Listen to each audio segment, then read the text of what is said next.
মসজিদে দুনিয়াবি কথা বলা নিষেধ, এ বিষয়ে কি একটু ক্লিয়ার করবেন? সহবাস করার পর পবিত্রতা অর্জন না করে মারা গেলে কি গুনাহ হবে? ছোট বাচ্চা থাকলে কাপড়ে গায়ে প্রস্রাব লেগে যায়, তাহলে কি ইবাদত করবে? কত বছর বয়স থেকে মেয়েদের উপর পর্দা করা ফরজ? মোবাইল গেম বানানো কি জায়েজ হবে? মাছি কোথাও বসলে কি তা নাপাক হবে? পেছনে হাত দিয়ে দাঁড়ালে কি অমঙ্গল হয়? বউকে খুশি করার জন্য জন্মদিনের উইশ করা যাবে কিনা? মসজিদের উন্নয়নের জন্য রাস্তায় টাকা তোলা এবং সেই টাকা থেকে পারিশ্রমিক গ্রহণ করা কি জায়েজ রয়েছে? মেয়েরা ফেসবুক কিভাবে ব্যবহার করলে গুনাহমুক্ত থাকবে? চলুন আপনাদের প্রশ্নগুলো উত্তর দেওয়া শুরু করা যাক। ফয়সাল, আপনি জানতে চেয়েছেন মসজিদে দুনিয়াবি কথা বলা নিষেধ, এ বিষয়ে কি একটু ক্লিয়ার করবেন? দেখুন, মসজিদে দুনিয়াবি কথাবার্তা বলা নিয়ে ইখতিলাফ রয়েছে ওলামা ইকরামের মধ্যে।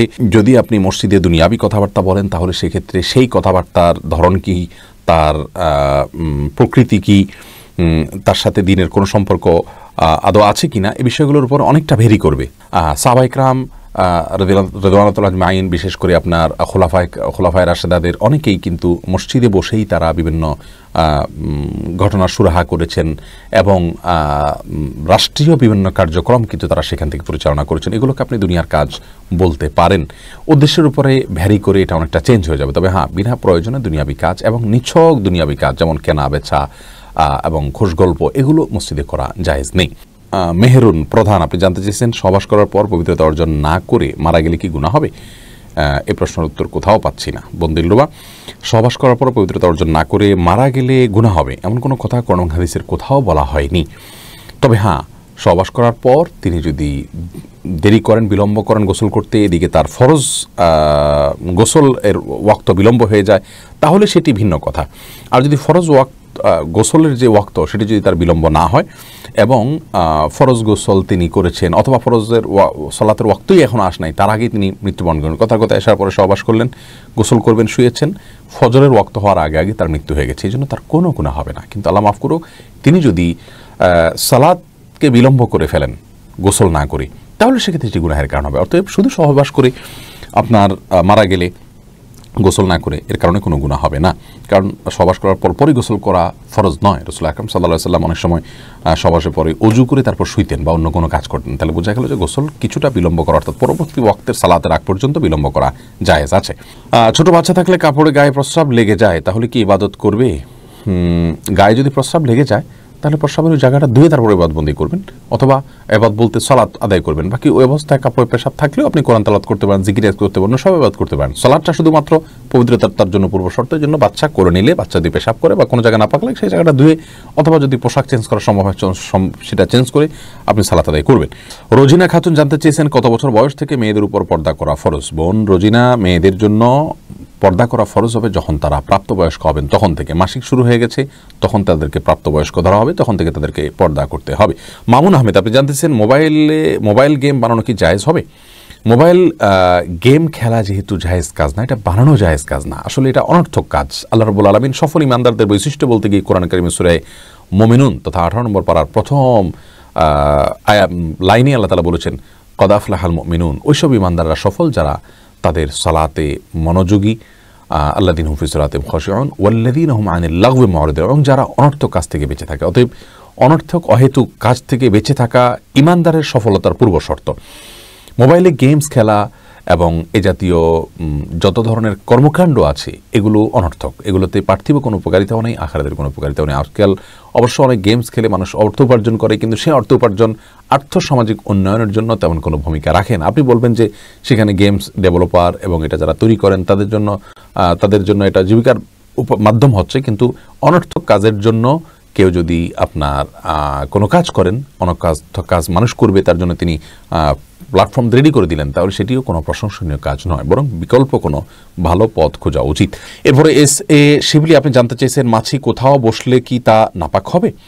না, মাছি কোথাও বসে নাপাক হবে না। মাছি অনেক নাপাকের উপরে বসে, সেখান থেকে এসে আপনার গায়ে বসলো, আপনার জামায় বসলে আপনার জামা বা শরীর নাপাক হয়ে যাবে না, যেহেতু মাছির পায়ে বা শরীরে যে নাপাক থাকে সে পরিমাণ অনেক কম থাকে। এত অল্প নাপাক আপনার শরীরে কোথাও লাগলেই আপনার শরীর নাপাক হয়ে যায়, ব্যাপারটা সেরকম নয়, কারণ এর থেকে বাঁচা বা এর থেকে পরিপূর্ণভাবে আত্মরক্ষা করা আমাদের সম্ভব নয়। ফাইজা রহমান, আপনি জানতে চেয়েছেন পেছনে হাত দিয়ে দাঁড়ালে কি অমঙ্গল হয়? পেছনে হাত দিয়ে যদি দাঁড়ান তাহলে সেক্ষেত্রে কোনো অমঙ্গল হবে না। এটা একটা বদধারণা মানুষের, যে পেছনে এভাবে পিছমোড়া করে হাত দিয়ে দাঁড়ালে তার ক্ষতি হয়। তবে হ্যাঁ, জাহান্নামীদেরকে আল্লাহ রাব্বুল আলামিন বিশেষ কিছু তাদের বিবরণ উল্লেখ করেছেন, তাদের শাস্তির বিবরণ করেছেন, তার মধ্যে থেকে তাদের পেছনে হাত থাকবে এবং হাঁটু গেড়ে থাকবে। অতএব ওই দৃষ্টিকোণ থেকে আপনি যদি নিয়মিত এটি করেন সেটা প্রশংসনীয় নয়, কিন্তু কখনো হাত পেছনে হাত মোড়া বাঁধলেই যে তার ক্ষতি হয়ে যাবে এমন কোনো কথা কোন হাদিসে বলা হয়নি।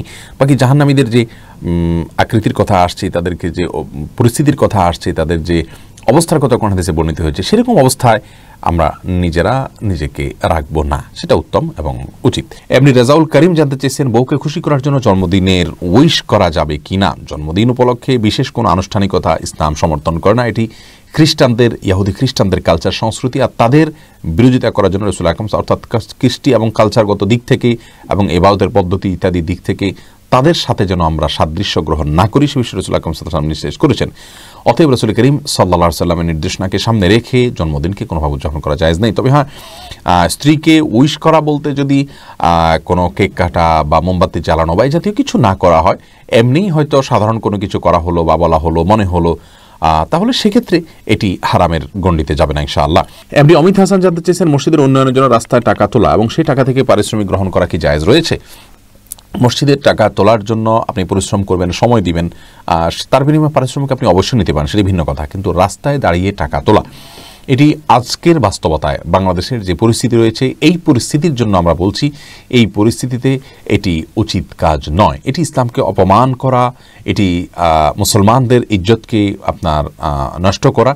কারণ আলহামদুলিল্লাহ বাংলাদেশে পর্যাপ্ত পরিমাণ মসজিদ রয়েছে এবং মসজিদ যেখানে প্রয়োজন হচ্ছে সেখানে মসজিদের কোনো রকম ব্যবস্থা হয়ে যাচ্ছে, টিন শেডেও মানুষ সালাত আদায় করতে পারছে। কিন্তু রাস্তায় দাঁড়িয়ে মানুষের কাছ থেকে অনেকটা ভিক্ষুকের কাতারে দাঁড়িয়ে এভাবে গণহারে মানুষের কাছ থেকে গাড়ি থামিয়ে বা বিভিন্নভাবে মসজিদের জন্য টাকা নেওয়া, ডোনেশন নেওয়া, এটি কোনো জায়েজ কাজ নয়। এটি ইসলামকে অপমান করার শামিল। এটি থেকে আমাদের বের হয়ে আসা উচিত। মসজিদ নির্মাণের ক্ষেত্রে যদি সেটাকে কোনো রকম করতে পারি আমরা, তাহলে সেক্ষেত্রে বিল্ডিংয়ের জন্য এই অপমানকর কাজ করা উচিত হবে না। অনেক সময় মানুষকে বিরক্ত করা হয়, অনেক সময় গাড়ি থামানো হয়, এই জিনিসগুলো সবগুলোই অনুচিত কাজ, যার কারণে এখান থেকে আমাদের বেরিয়ে আসতে হবে। আসমা আক্তার জানতেছেন, মেয়েরা ফেসবুক কিভাবে ব্যবহার করলে গুণামুক্ত থাকবে? খুবই গুরুত্বপূর্ণ একটি প্রশ্ন বোন। আজকাল ফেসবুকে প্রচুর পরিমাণে ফিতনার দুয়ার উন্মোচন হচ্ছে। তো সেক্ষেত্রে মা বোনরা ফেসবুক ব্যবহার করার ক্ষেত্রে প্রথমত ছেলে ফ্রেন্ডদেরকে অ্যাভয়েড করে চলবেন এবং প্রয়োজন ছাড়া কোনো পুরুষের সাথে ইনবক্সে কোনো আলাপ আলোচনা করবেন না। এমনকি কোনো আলেমের সাথেও একান্ত বাধ্য না হলে যদি স্বামীর মাধ্যমে জানতে পারেন, অন্য কোনো পুরুষের মাধ্যমে জানতে পারেন, সেটাকে আপনি প্রায়োরিটি দিবেন। যদি কোনো স্কোপ না থাকে সেক্ষেত্রে আপনি যতটুকু প্রয়োজন শুধু ততটুকু কথা বলতে পারেন। এর বাইরে ইনবক্সে কারোর সাথে চ্যাটিংয়ে যাবেন না। ছেলেদের পোস্টে যথাসম্ভব মন্তব্য করবেন না। আপনার পোস্টে অন্য ছেলেদের মন্তব্যকে উইশ করবেন না।